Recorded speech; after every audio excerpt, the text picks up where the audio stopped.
فرمایا کہ وَنَحْنُ أَقْرَبُ إِلَيْهِ مِنْ حَبْلِ الْوَرِيدِ، کہ ہم انسان کی جو شارگ ہے اس سے بھی زیادہ قریب ہیں۔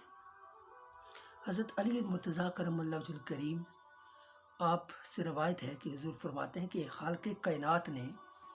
جب حضرت ابراہیم علیہ السلام کو زمین و آسمان کی جب بادشاہت دکھائی، اپنا خلیل بنایا، تو اس کے بعد ایک دن اس طرح ہوا کہ ایک شخص جو کسی بدکارہ کے ساتھ فعل و شنی کے اندر، شرمناک عمل کے اندر مشغول تھا،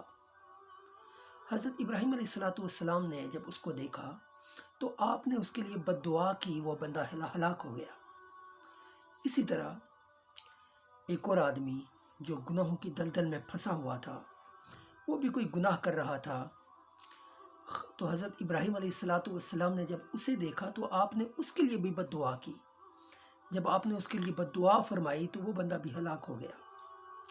اس طرح ایک اور شخص جو بہت بڑا گناہ گار تھا، وہ گناہوں کی ایک ایکسٹریم پوزیشن میں پہنچ چکا تھا، حضرت ابراہیم علیہ السلام نے جب اس کو دیکھا کہ یہ بندہ کیا ہے، بدکاری پھیلا رہا ہے، گناہوں کے اندر مشغول ہے،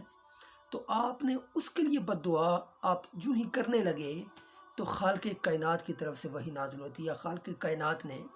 ان کو روک دیا، فرمایا کہ ہے میرے ابراہیم، اگرچہ تو میرا خلیل ہے، تو مستجاب الدعوات بھی ہے، اور مستجاب الدعوات کیا ہوتا ہے کہ جس کی دعا قبول کی جاتی ہے۔ فرمایا کہ ہے میرے خلیل، تو میرا خلیل بھی ہے اور تو مستجاب الدعوات بھی ہے، میرے بندوں کے لیے بد دعا نہ کیا کرو، اس لیے کہ میرا اپنے بندوں کے ساتھ 3 طرح کا تعلق ہے۔ خالق کائنات کا 3 طرح کا تعلق ہے اپنے بندوں کے ساتھ۔ خالق کائنات نے فرمایا کہ میرا پہلا جو تعلق ہے وہ یہ ہے کہ میرا بندہ جب گناہ کرتا ہے، گناہوں کی دلدل میں پھنس جاتا ہے، گناہ کرنے کے بعد جب وہ مجھ سے توبہ کرتا ہے تو میں رب اس کو معاف فرما دیتا ہوں، میں اس کو معاف کر دیتا ہوں۔ التائب من الذنب کمن لا ذنب لہ، کہ توبہ کرنے والا وہ ایسا ہوتا ہے کہ جب کبھی اس نے گناہ کیا ہی نہیں ہے۔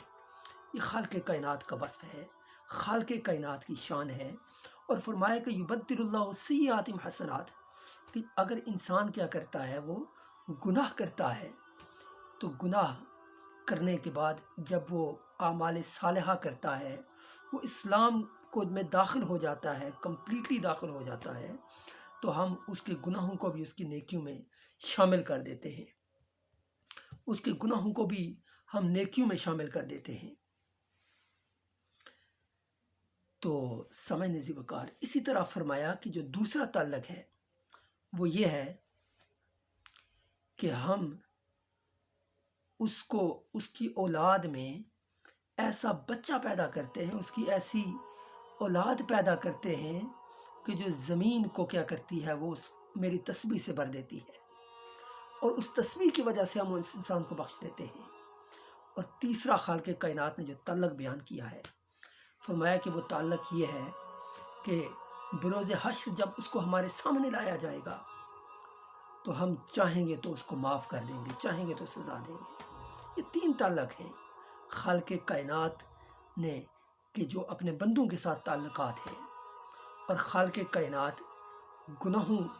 کو جو ہے وہ معاف فرمانے والی ذات ہے۔ فرمایا کہ التائب من الذنب کمن لا ذنب لہ، کہ توبہ کرنے والا، گناہوں کے بعد مجھ سے معافی مانگنے والا، ندامت اختیار کرنے والا، وہ ایسا ہو جاتا ہے کہ جیسے کبھی اس نے گناہ کیا ہی نہیں ہے۔